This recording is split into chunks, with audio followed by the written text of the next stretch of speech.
আসসালামু আলাইকুম রহমতুল্লাহি ওবরাকাতুহু।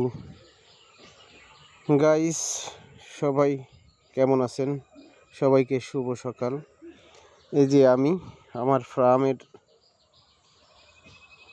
সামনে দিয়ে যে পানি হতো অনেক, এই যে রাস্তাটা বেঁধেছি।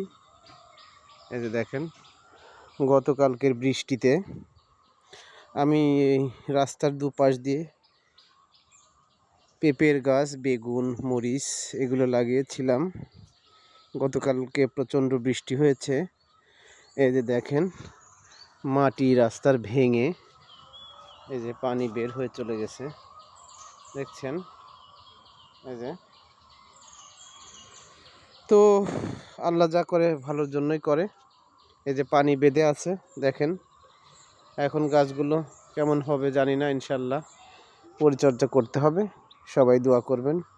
আসসালামু আলাইকুম রহমতুল্লাহি ওয়া বারাকাতুহু।